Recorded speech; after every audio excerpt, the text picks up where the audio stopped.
ଚାଲିଛି ବେଟି ବଚାଓ ବେଟି ପଢ଼ାଓ କାର୍ଯ୍ୟକ୍ରମର ଆମେ 1.5 ମାସ ଧରି ଏହି କାର୍ଯ୍ୟକ୍ରମ କରୁଛୁ। ମାର୍ଚ୍ଚ 8ରେ ଏଇଟା ଆମ ଉଦ୍ଯାପନ ହବ।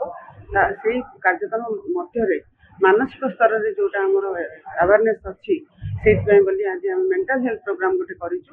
ଆମ ଡିଷ୍ଟ୍ରିକ୍ଟ ହେଡକ୍ୱାର୍ଟର ହସ୍ପିଟାଲ ମେଣ୍ଟାଲ ହେଲ୍ଥରେ ଯୋଉମାନେ ଡିଲ୍ କରୁଛନ୍ତି ସେମାନେ ଆଜି ଆୱାରନେସ୍ କରିବେ। ଆମ ମେନ୍ ଷ୍ଟେକ୍ ହୋଲ୍ଡର ଯୋଉମାନେ ଅଛନ୍ତି ୱାନ୍ ଷ୍ଟପ୍ ସେଣ୍ଟରର ଷ୍ଟାଫ୍ ଆସିଛନ୍ତି, ଶକ୍ତି ସାଧନ ଷ୍ଟାଫ୍ ଆସିଛନ୍ତି, ICDSର ଆସିଛନ୍ତି, ଅଙ୍ଗନବାଡ଼ି କର୍ମୀମାନେ ଆସିଛନ୍ତି। ତା ସହ ଆମର ଯୋଉ DCP ସେକ୍ସନର ଓଲ୍ଡ ଏଜ୍ ହୋମ୍ ଯୋଉମାନେ କରୁଛନ୍ତି, ଯୋଉମାନେ କି ପ୍ରତ୍ୟକ୍ଷ ଭାବେ ବେନିଫିସିଆରି ସହିତ ଡିଲ୍ କରୁଛନ୍ତି, ସେମାନଙ୍କୁ ନିହାତି ଭାବେ ଏଇ ଜିନିଷ ଗୁଡ଼ାକରେ ଜାଣିବା ଦରକାର। ସେମାନଙ୍କ ଯଦି ମାନସିକ ସ୍ତରରେ କିଛି ଗୋଟେ ଅସୁବିଧା ହେଲା ସେମାନେ କୋଉ ପ୍ରକାର ତାଙ୍କୁ କାଉନସିଲିଂ କରିବେ, ଯେହେତୁ କାଉନସିଲିଂ ଇଜ୍ ମେନ୍ ପାର୍ଟ ଏଇ ମାନସିକ ସ୍ତରରେ ତାଙ୍କୁ କିଛି ଯଦି ଆମେ ଚିକିତ୍ସା କରିବା ତେଣୁ ସେ ସମ୍ପର୍କରେ ଆମେ ଡାକିଛୁ ଏବଂ DCPO ଏବଂ ଆମର DS ସେକ୍ସନର ଜଏଣ୍ଟ ପ୍ରୋଗ୍ରାମରେ ଏଇ କାର୍ଯ୍ୟକ୍ରମଟି କରାଯାଉଛି।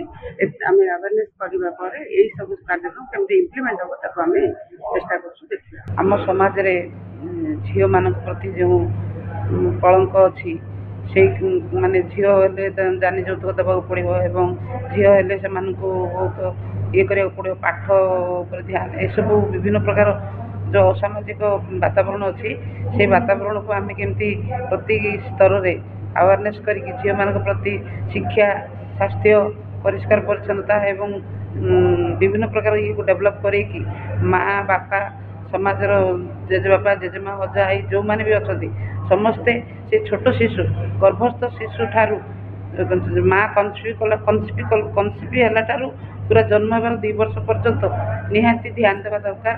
ଆଉ ପ୍ରତ୍ୟେକ ମଣିଷର ଗୋଟେ 1000 ଦିନିଆ ଇଣ୍ଟରଭେନସନ୍ ଅଛି ଟେକ୍ନିକାଲି।